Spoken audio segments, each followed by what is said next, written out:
ជួបទៀនមិនចង់ឃ្លានពីស្នេហាសូមស្វាគមន៍មកកាន់សួនសិក្សាកុមារមេត្រី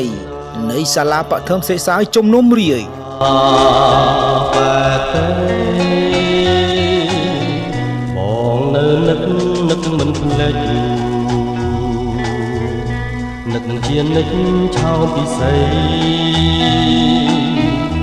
គេមិនលក់រាល់រាត្រី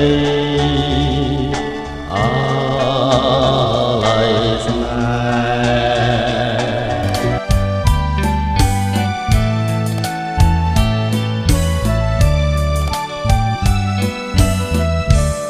ហ៍បោះអើយអូននៅទី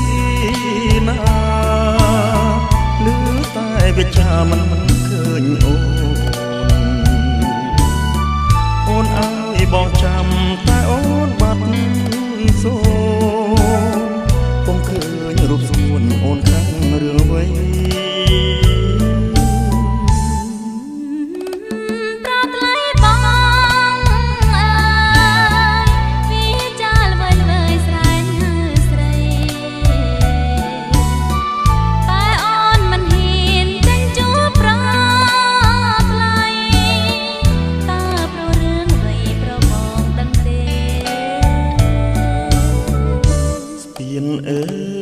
ស្ពានវែងស្ពានវែងដែលយើងតាក់តែងក៏សាងទុកយើងនាំពីឆ្លងជ្រោកក្រោមលប់សុខស្ពានយើងសាងទុកជាស្ពាននិស័យ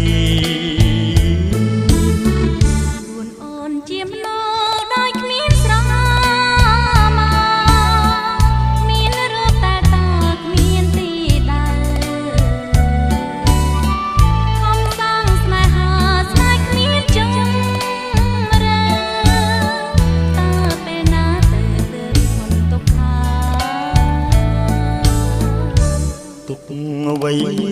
ទៀតហើយប្រនឹងឬមួយអូនខឹងនឹងរៀមរាបងថ្នាក់ធ្នមអូមិនក៏ចិនណាបានជាអូនថាស្នេហ៍គ្មានជំរឿ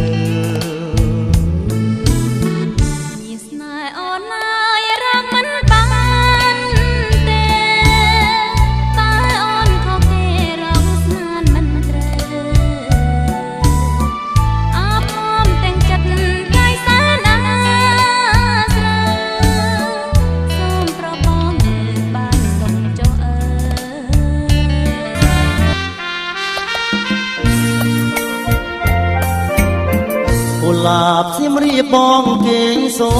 បិននឹកស្រមៃក្លិនត្រអូមយ៉ាងណាថ្ងៃនេះបានយល់កុលាបមកថាជួបស្រងអនឋានមកអង្គកុលាបអូនល្អជានារីខ្មែរ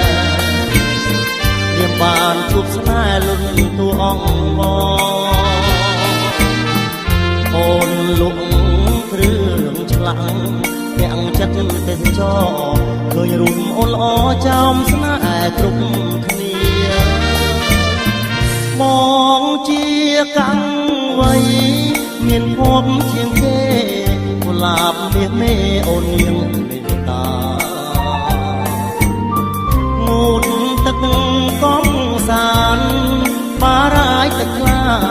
ញ៉ាំបាយរួមគ្នាមលុកដើមក៏អគីស្ដាប់សូរីយំស្រណងពេកក្រៃរហាត់រវៃស្រោចស្រពទឹងទី